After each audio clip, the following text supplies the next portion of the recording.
It's a sink that's backed up. The guys got the sewer fixed this morning. Toilet worked fine in that bathroom. It's just the sink. What, are you dressing cables while you're here? Well, no, it was just loose.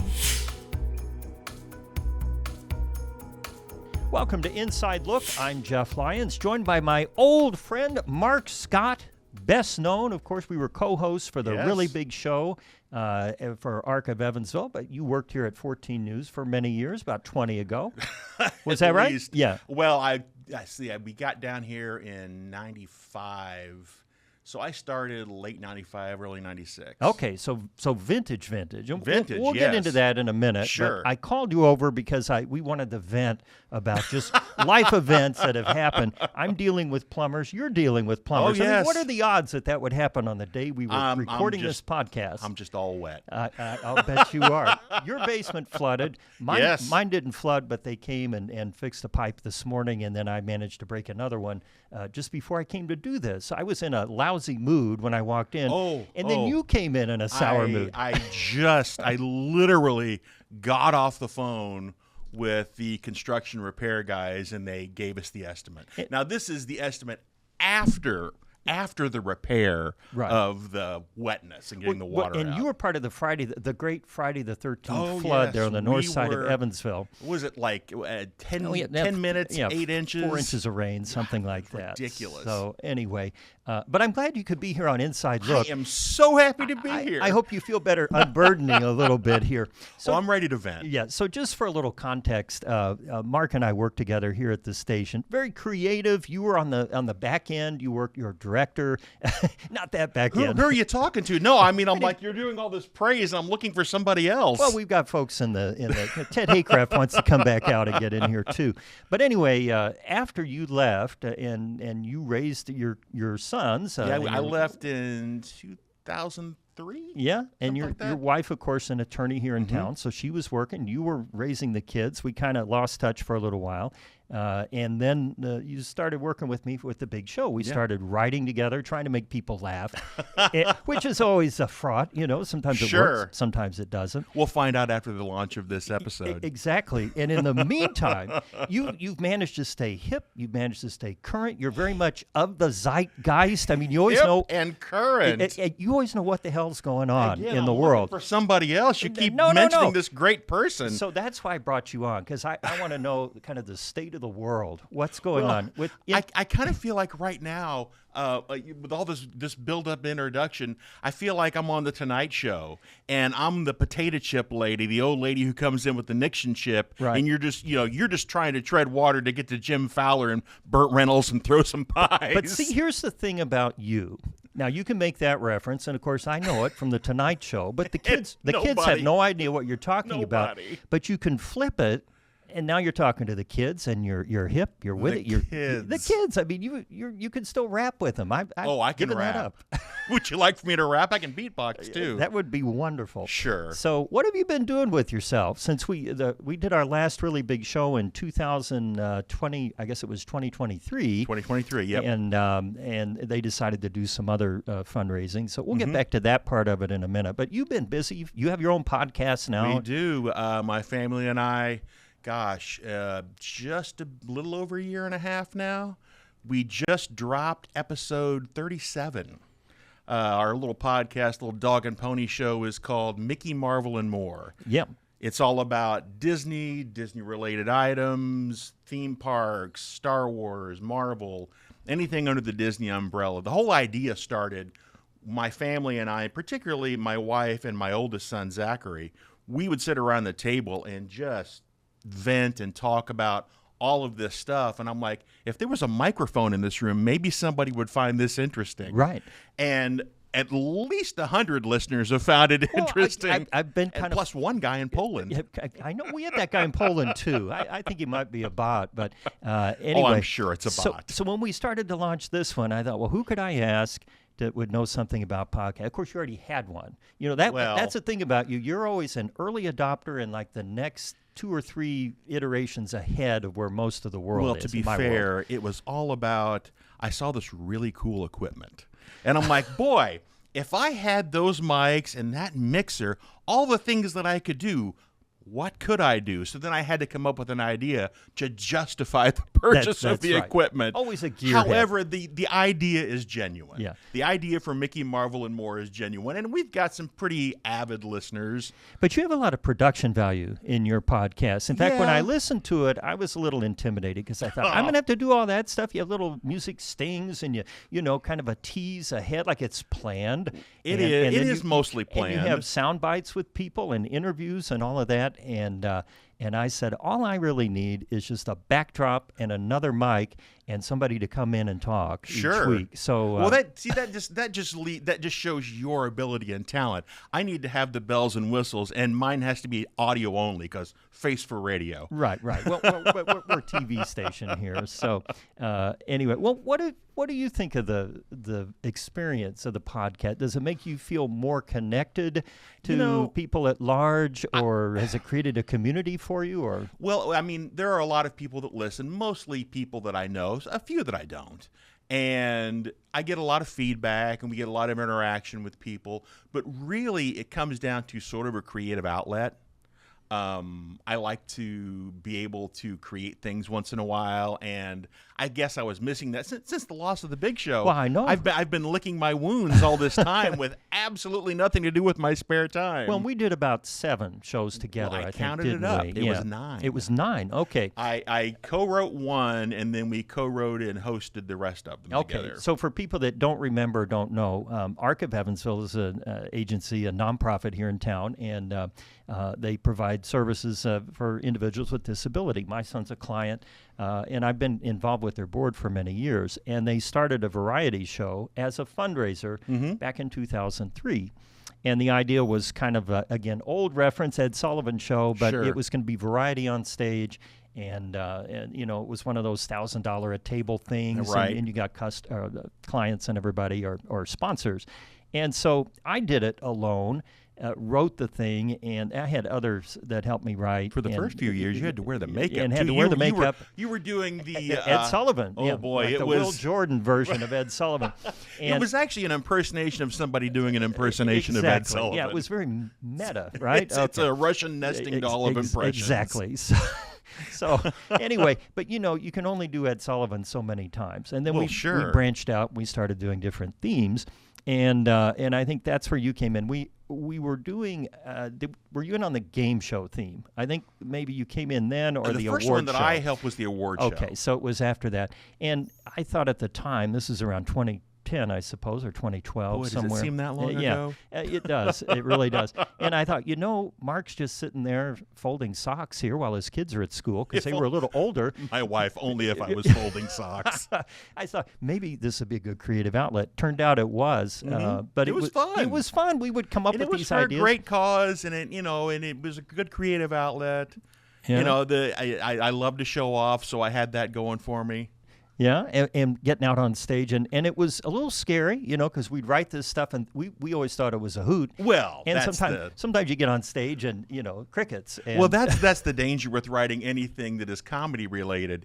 Everything's funny to you. Oh, it was. Until you get out on the stage and you tell your joke, and you get the drum beat and the drum hit, and everybody just little tumbleweed rolls across the stage. Yeah, we had a joke, and I can remember what it was too. Oh boy! It had to do. It was a reference to the WKRP turkey drop. Now, again, this goes back. You got to be of a certain age, but that was a TV show. Oh, we're of a certain in the age. 70s. Oh, I know we are, but anyway, for the youngsters out there listening, and we have a couple. But anyway, there was a sitcom on TV about a radio station, and they did a promotion where they dropped turkeys from a helicopter, and they turned out they were live turkeys. Mm-hmm. And of course, you know, you drop a turkey 1,000 feet, it's not going to end well. Right. And so the punchline of that episode was the general manager of the station said, "As God is my witness, I thought turkeys could fly." Right. Got huge laughs. Credits. Huge laughs. And so when we wrote this bit for the Big Show, the setup was similar, and that was the punchline. In fact, the guy who helped me, who wrote it, was a radio guy, Marc Elliott. And just convinced we would get gales of laughter. And I'm like, well, I don't know. A, I don't think we should steal. And B, I don't know.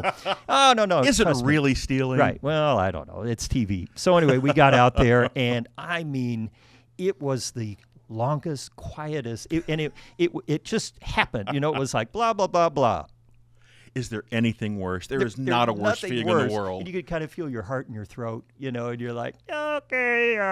Well, at least, you know, when you're on TV and you're doing the weather and, you know, it's a good weather day, there's nothing bad to talk about, and you drop a joke, in your mind, you're like, wow, this killed, and you have no idea. Yeah, you have no idea but what when happened. you're on the stage, Yeah. and you've crafted this joke, and you've honed it in, and you've got some little video graphics for your joke, you tell the joke, and you give it the and everybody just kind of goes, yeah, okay, get some popcorn and take the missus out early. Where's the juggler? Right, they want that. So, well, we had our moments, but for the most part, I would say we were successful as sort of you know, journeyman comedy writers. Well, we always had, you know, we had the outline of the script, and we knew what we wanted to say, and anytime when you get a show that is, you know, variety based, it's all about the acts. Sure. And we are just the filler to get you from one location to another with hopefully a good message for,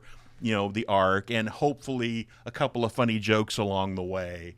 But, and most of the time, it would come off great. Yep. But every once in a while, all it was missing was the yakety sax from Boots Randolph and the Benny Hill Show with everybody running around in a circle. But we enjoyed it, and that's the important thing. So we did that. Then the big show ended, and you've been doing your podcasts and everything. And of course, the world has changed quite a bit. You know, since those days, especially with regard to streaming and all of these different shows. So I want you to look in your crystal ball, because you're right there. You're part of it. You've had your hands in it the whole time. Pulse on society. You were on YouTube way before anybody here knew what it was. Do not bring up the YouTube. Yeah, I had a failed weight loss YouTube channel. Oh no, I don't while. even mean that. I just mean we don't have. You don't have to. This isn't true confession. Oh, you don't sorry. have to go into no. all that. I was just going to say you were an early adopter yes. of it. Yeah, when did it come out? Like 05, 07, somewhere in there? I mean, the early days of YouTube, it was just basically a bunch of 10, 15 second, 20 second clips. Kind of like what TikTok is today. I mean, which in was essence. that is the great grandchild of Vine, which was way before TikTok. Right. And you were probably part of all these, right? Well, I didn't participate in that, but I watched them, yeah. Well, sure, we all watched YouTube videos. So I guess my question is... Is there a question? Oh, yeah, there's always a question. But more of a discussion.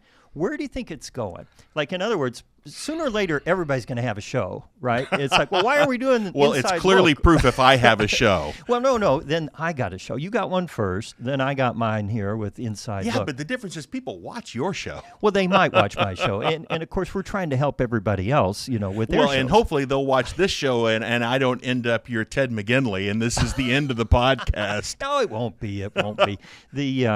It just boggles. And there's another awfully old reference, It Ted is. McGinley. I'm still kind of turning. Well, the no, wheels Ted on that. McGinley. It was back in the '80s. Ted McGinley was the poster child for the end of a show. They brought him in at the end of Happy Days as the teacher who. Right. Fonzie was a teacher, so then you've got the teacher, Ted McGinley. I thought he jumped the shark. Well, he did. The show jumped the shark, but when Fonzie literally jumped the shark, the show started. But then they brought in Ted McGinley to boost the ratings, and that didn't work. And then they brought in Ted McGinley on Love Boat, and he was a photographer whose nickname was Ace, and he was supposed to be this new comic relief show in the can. Right. The final show that he was brought in on was Married with Children.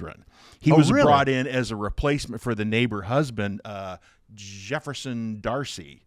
And so hopefully I am not your Ted McGinley. Wait a minute. Somebody's at the door now. Here he comes. Well, now that we have totally bored the audience to tears with the history of Ted. Well, no. I never thought I would mention the name Ted McGinley so much in my life. That's all right. That's why we're here. My apologies. But where do you think it's going? Well, I mean, and here I'll frame it this way. Both very much of, I guess, what they now call legacy or mass media, Legacy, TV, local so TV, old. that's kind of stuff, where we were kind of the gatekeepers in the sense that only we could produce it, and we, not just the two of us, but we worked within like TV stations where you had the equipment, the wherewithal, hopefully the expertise and talent to put a show together. And now, of course, anyone can do that, and the quality out there is, as good or much better than what we can produce here at a TV station. So, in some cases, so what do you think it all means? Like, well, I mean, where's my place in the world? Well, I mean, you still have a place in the world, Jeff. Don't worry. There's always going to be weather. That's right. They're always going to We need think somebody there'll be to predict when the snow is not going to happen. But I kind of feel like it's all kind of been leading to this. The early thousands with YouTube, it was just dipping the toe in the water of people creating content without any fancy equipment. That was always, I think, the big impediment to doing any of this stuff was having the equipment. Sure. And now people can have, all you need is your phone. Yeah. Your phone's got a great camera. You can get a cheap little microphone to hook to it, and you can Editing program, you do iMovie, whatever you want to do. You can do it all on your phone. So the quality is now there. Yeah. And then the next problem is distribution. Where do you put it? Well, I mean, you've got YouTube, you've got TikTok, there's Vimeo, there are any other mass media streaming places that you can go to that are free. Yeah. I'm not even touching on Netflix and Hulu and that kind of stuff. But you don't draw a mass audience, so that's the difference. It's everything is all fractured or splintered. The audience and is. I think that is the problem we're at now. Right. You're kind of hit the plateau. You've got the Netflix, the Hulu, people that decided to cut the cable because they didn't want to pay all this money. Now they are dumping $20 on Netflix, $20 on Hulu, $20 on Disney Plus, and all these other services, and suddenly the bill is just as expensive as cable. And then you forgot what you've signed up for, and you continue to pay for it ad nauseum because you forgot that you had, a contract with it, or you signed up for this service. I think to get back to your question, I think it's all come down to convenience. It used to be to watch television, you had to be the one to make the commitment. You had to be in front of the television to watch the news, the sitcom, the drama, the football game, whatever it was. And then the VCR came in and started to change the game with time shifting. You could fast forward through commercials, which is never a good thing for a local television station. We don't encourage that, by the way, in any way, shape, or form. And then it moved on to DVDs, and then Netflix by mail, and then suddenly they started making these little streaming services that everybody wrote off as ridiculous. They're like, nobody's going to sign up for that. I've already got cable. Why would I want to do this? And then they started offering things without commercials. You didn't have to wait for it. It was instant. At the end of the day, people are impatient. They are very impatient. And it's even worse now because you have all of these options in front of you. It used to be, even with cable, you'd have 300 channels and I've got nothing to watch. Right. But now you have, if you still have cable, you have 300 channels, and now you have 300 streaming services. I liken the media universe today to Duff's. Do you remember going to Duff's? Did you ever go to one of those? No. I know they have one in Bloomington. Well, it was a buffet.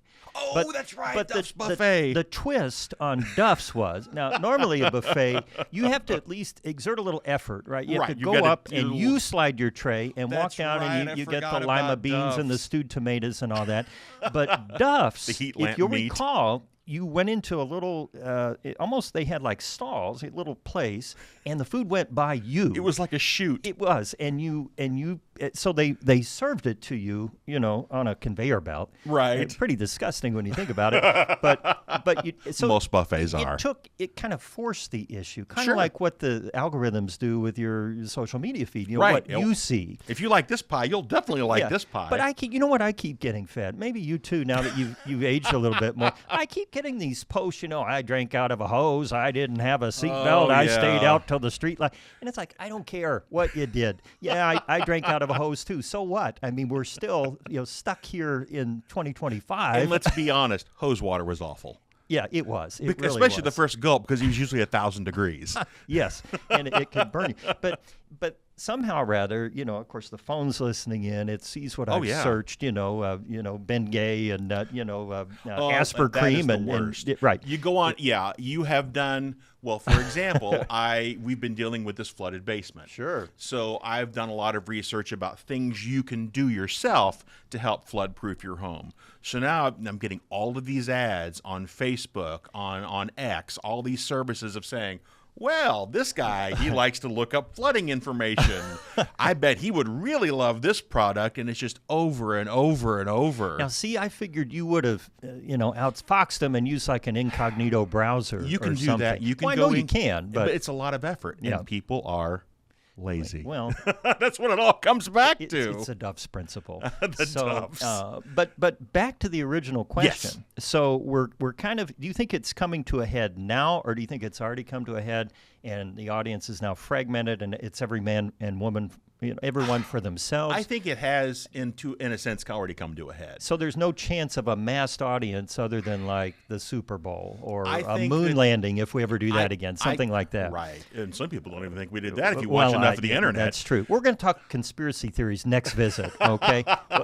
We'll right. do this No, now. I think that it sort of already came to a head. I think you've gotten the people that have cut the cable have cut the cable, and people that haven't probably aren't going to. Right. And I think that it is a very fractured audience now, and I think everybody finds their niche, whatever it is they like. So, I mean, people that watch our show, Mickey, Marvel, and More, once again, plug, that's fine. Mickey, Marvel, and More, they know what they want to watch, and so Right. they watch this. And, I like to watch, a computer repair video. Well, I get sent all those kind of videos, Right, and I of watch course. those. Yeah. I get my favorite, guy or YouTuber or whatever to watch. And I think the same applies across the board to everything.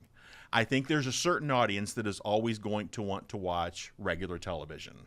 And bless their hearts. Well, we got to keep them. Well, and the worst thing, and a quick example, and then I'll close my mouth on the topic.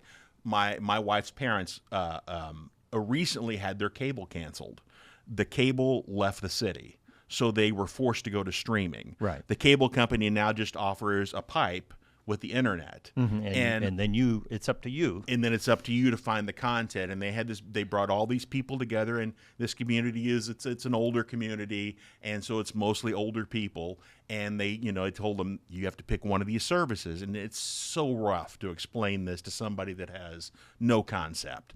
And all they want to do is watch The Big Bang Theory. That's all they want. Oh, well, you could probably go buy that on DVD well, somewhere. we ended up having to do that because to watch this is an example. To watch The Big Bang Theory, it isn't currently on a streaming service that they have. So they would have to buy it piecemeal by episode or by the seasons. They didn't understand that. Right. And so we have bought them the DVDs and put it into a DVD player. Now, to be fair, season 1 has not come out of the DVD player yet, but it's really rough for anybody who doesn't understand the tech. So there's always going to be a group of people that are still going to want to have what they're used to. But you always understood the tech. You pulled that off all these years. I mean, no matter what it was, you always knew how to use it or operate it or use it to It's advantage. because I like to buy things. Well, I have FOMO. I have fear of missing out. I always bought the newest camera, the newest gadget. In this case, now I've bought a podcast equipment. Right, and soon a new waterproofed and demolded basement. Don't get me started. No, I won't get you started this time. So your podcast, how often are you dropping it? Now I realize the flooded basement kind of backed up your schedule, but we stopped for a couple of weeks while we were getting our lives back in order. But you were in Disney World too, weren't you? We were You in went Disney down. World. We took some equipment with us. We got a little mic that I can hook up to my phone. I was going to ask you about Yep. that. So did you kind of feel like you were, like a camera crew going through, or how do you, I mean, I know that everything's small and it's easy. Right. Well, But did you interview just people on the street? no, or we just talked. We talk amongst ourselves. Oh, so you didn't have to And get a press pass at the no, gate no. or anything. But when you go to places like that now, you see people holding their phones up with a microphone, and Right. they're I just found this brand new hat, and I'm going to tell you all about it. Doing it all over the parks. Yeah. I mean, Disney tries to shut that down, but you can't. I mean, everybody's doing their own thing. Of course. And so we would just find a quiet place and we'd record, or we'd record back at the resort by the pool. And that's how we were able to get the last couple of episodes out, because I didn't need a studio. Yeah, you on remote. Yeah, so I just got back, assembled it in the computer, and put it back out. But we're going to be getting back to a regular schedule. So we do it every 2 weeks, every Monday, every other Monday. What event made you into such a Disney fanatic? Like, how old were you the first time you went to Disney World or Disneyland? Let's see, Disneyland, I was 8 or 9. Disney World, I was 7. So it was Disney World first. Quite frankly, I think it was when my wife and I got together. Our honeymoon was in Walt Disney World, and so I think that has a soft spot for us. Right. And so we always enjoyed going back, and it was always a great place to Now, it's become a lot more expensive, but it was a great place to vacation. And when we had young kids, it was a great place for them. But despite what people think, you can still find things to do there as an adult. Even with your adult kids, everybody can kind of do their own thing.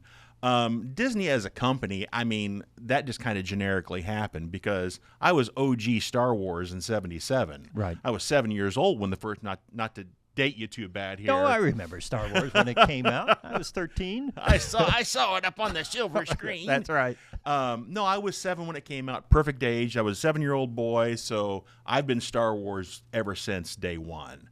And then when Disney picked up Star Wars several years ago, it was perfect. Everything because I knew it was going to be in together. the theme parks. They were going to make new movies. Then they picked up Marvel, which was I read a lot of Marvel comics as a kid. My oldest son, Zachary, loves the Marvel universe, so he's all in on that. We have him on the show whenever we're talking about Marvel or animation. He's like your guest expert. He's our guest expert. We have him, via FaceTime. Right. He doesn't have to be there, which is another great way to do the show. I guess generically the Disney obsession happened when my wife and I got together. Now I remember Disney cartoons as a kid. Everybody does. And that was always it was always a safe bet. It was going to be a good thing. Now, not so much anymore necessarily, which we cover on the show. Okay. That's good. So in your audience, you get a lot of feedback from the audience? We get quite a bit of feedback. I think our audience they generally skew to be the same age we are. Yeah. I don't know how old the guy is in Poland. I mean, he could be a teenager. It could be a 70-year-old man. I don't know. But we've got one listener in Poland. Send a postcard. Send Right. him some candy or something. So it is interesting, though, how we reach people. Forever and ever, our reach was determined by the tower, by the how signal, far the signal the could signal go. went, and that was, in our case, about 50, 60 miles. And now of course we have our guy in Poland as well, and we had a couple in all over the world that listen in on these streams and that even watch the weather, which is puzzling. Well, maybe they want it. Maybe the guy in Poland wants to know what it's doing in Evansville. That could be. Maybe he's traveling or on the road. So it's a brave new world. Mark Scott, I'm glad you have been leading the charge. Well, to get us there and to stay relevant and hip. And I think I know a little bit more now how you pulled that off here with the Disney and the Star Wars. Everything you just were in that right time. I was born. Lawrence Welk was still on TV. Lawrence Welk was still on television when I was a kid. Yeah. I had to suffer through Lawrence Welk to get to Battlestar Galactica and Buck Rogers. Yeah, they always made you wait. No, I think with the podcast, you got to find what it is you like. Yeah. And then people that like the same thing are going to find you. That's how it's that simple. It's the same way with television. Man, you're like the Dale Carnegie of podcasting. You should write that down, and then you do a how-to series. I am quite positive I'm not the first person to realize that. Maybe you stole it from somebody else, right? From some TV show.